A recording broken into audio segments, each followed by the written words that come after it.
And we are back in a city that's as diverse as New York is. You know, finding books and reflecting the rich tapestry of our communities can somewhat be a challenge. That's why we're excited to introduce to you a unique venture, not only providing a carefully curated selection of books by Black, Indigenous, and people of color, but authors who are also championing literacy as well as cultural awareness. Joining me now, the CEO and owner of Tuma's Books. We've got Fatuma right here, who is sharing with us. And, you know, when we talk about this culture, we have a diverse one, as I said from the outset, but really to be able to find that kind of representation is what you're really trying to tackle. Yeah, exactly. And I think it stems from being my own identities and not seeing them in literature as an avid reader growing up and thinking about how can I support young people so that they don't have to go through that as well. Think about that for a second. Let's just unpack that for a bit. You say, I'm looking at books. I want to see something that looks like me, resembles me, feels like me. To go through that process and not have that, what did that feel like for you? I think it really struggles with identity building when you're younger. We know that adolescence, middle school, like that time is already very tumultuous and trying to figure out who you are. Mm-hmm. And so when you don't have those positive representations to reflect back on, you don't have kind of like a basis for how to develop who you are. Because adolescence is about testing out different roles, right? So you kind of have to see different examples that you can kind of see yourself as so that you can see what you can possibly become. So we've got Tuma Books now. Yes. Talk to me about Tuma's Books. So it's an online pop-up bookstore that really focuses on curating diverse books with rich cultural heritage. So I think about what child will see themselves in this book and their heritage and their family traditions in a book, and those are the books I kind of stock in my bookstore. And I enjoy the pop-up model because I can go into the communities that need me most and really support the community in that way. And when we look at the BIPOC community, obviously it's a struggle sometimes just to really be able to see authors, artists who really reflect, but to see that, as we talked about, seeing that and having that visible and tangible, what does that mean in the life of a reader?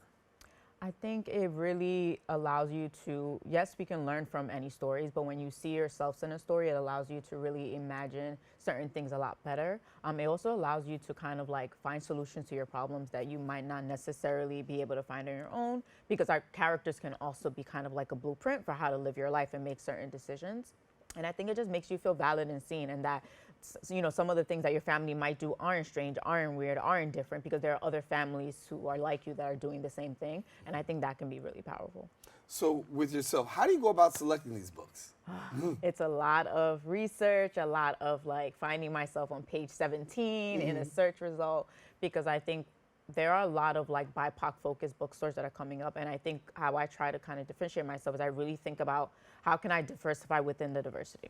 So I'm West African, first generation Gambian American, but when I think about African literature, it's mainly Nigeria, Ghana, South Africa, right? But I'm Gambian, right? Right next to Senegal. It's a teeny tiny country, no one knows where it is.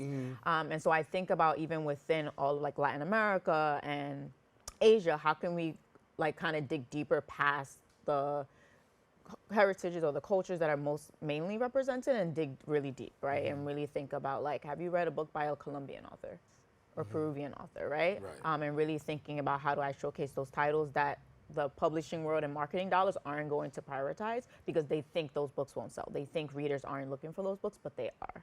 So how much you putting Gambia on the map? I'm trying. It's really hard. There's not that much out there for us, but the few books that I do find, and really thinking about like indie publishers, right, as well, because self-publishing is also an avenue that provides accessibility for writers that, especially writers of color, getting into traditional publishing can be really difficult and can create barriers, like in most areas in life, right?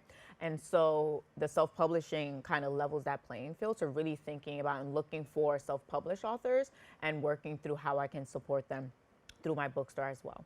You know, we often hear that stereotype that, you know, when it comes to people of color, reading is not always on the priority list. The truth of the matter is that's a lie, It right? is a lie. I mean, I average about, I'm not going to tell you, about 75 books a year, right? But at the same time, there's a lot of other people who say, listen, we're out here.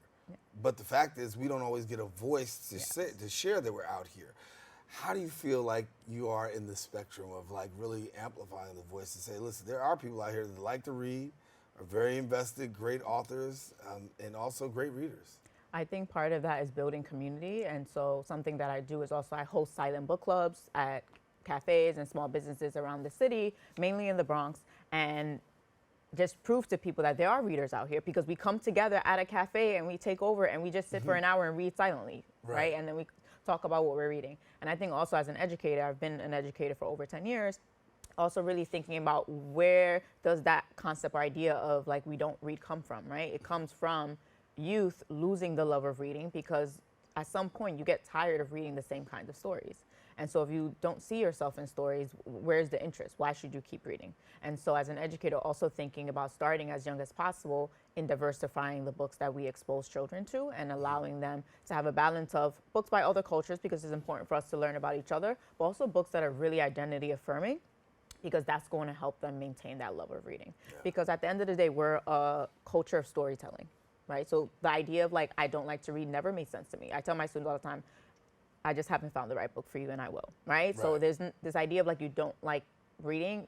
We don't, like, stories are part of who we are, and stories represent who we are. And so it's not a matter of you don't like reading or you don't like stories, you just haven't found the right one. And so I'll do the hard work of that, because if we leave it to the systems at play, you might not find those stories.